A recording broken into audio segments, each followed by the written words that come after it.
Hey guys, welcome back to another video. Today I'm going to be telling you more about the brain and how it works. This is a teaching lesson, and I am going to be getting an interview by my dad who is researching the brain. First question, Aiden, what do you think the brain is?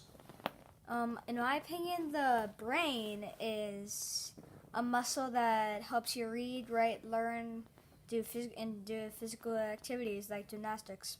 What does the brain look like? It sort of looks like a giant squishy slime in a way. Giant squishy slime. Pink slime. Pink slime, maybe?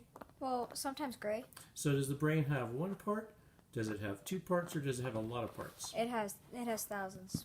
Thousands of parts. What is your favorite thing that the brain can do? Well, main thing I like about the brain is because it helps me do my favorite sport, baseball. Baseball. Okay. But how does it help you do baseball? It helps me do baseball because the brain is connected to your eyes, which are muscles, and they help you see. So if the ball's going towards you, you can catch it. But one thing I dislike about the brain. Pause. Okay, go ahead. One thing I dislike about the brain is that headaches. Headaches. Now, what does the brain have to do with headaches? Well, I believe the brain just makes your head hurt because it's not getting enough water. Getting enough water. So Or your brain liquid. needs water to survive, and liquid. And what else does your brain need to survive? It needs blood. Blood. Okay. Food. All right. Every living thing needs food and water. Okay. And so is your brain a living thing? Could your brain live by itself? No. What else does your brain need? The brain to survive, it needs a place where it can stay All right. and connect to the body. Very good. So have you studied the brain in school? Not much. Not much? I did at my first school in science class in first grade. People often overgeneralize and try to make things incredibly simple. Many myths are started by taking a bit of information and making a generalization that's partially true, and then transforming that into an absolute, regardless of exceptions. This goes for how people learn and how the brain operates as well. For the past 50 years or so, we've thought that there are only two parts of the brain and that they operate separately, with the right half of the brain running the left half of the body and the left half of the brain running the right part of the body. We know that isn't true.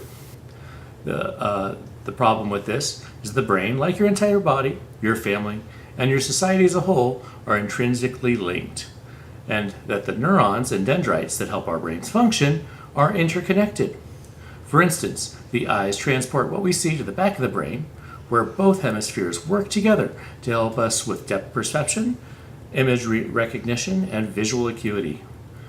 But then, the images are transferred to other areas of the brain to help us recognize people, identify words, numbers, and other symbols and icons, and also to help us delineate between works of art and evaluate the meaning of all things that are abstract, not to mention recognizing danger.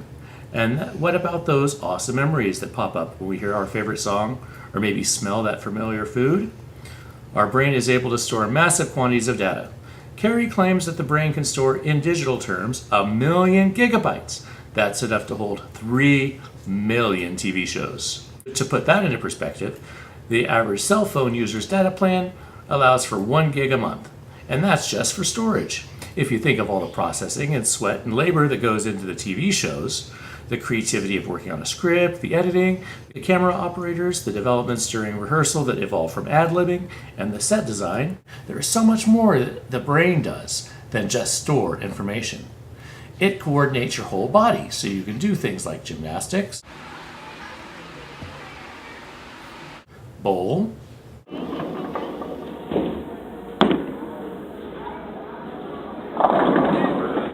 and then there's also things like juggling, playing catch, going fishing, and even eating a meal. when you're sitting there enjoying a good meal, talking with your family or friends, talking about the food, experiencing. That all builds memories as well as appreciating the experience of the moment. It helps us learn, and it also helps us create new inventions, and don't forget, it's responsible for regulating our emotions. We wouldn't have teamwork without it. In fact, the brain is incredibly reliant upon teamwork. It's like our brain is an entire city, networked by streets, freeways, fiber optic cables. It isn't just the right half controlling the left half, and the right part of the brain controlling the left side of the body.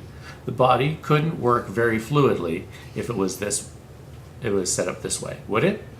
Whether bowling, doing gymnastics, or eating dinner, the many parts of our brain work together to help our body with coordination. Hey guys, I hope you enjoyed learning about the brain, and I would love it if you liked and subscribed. Thanks.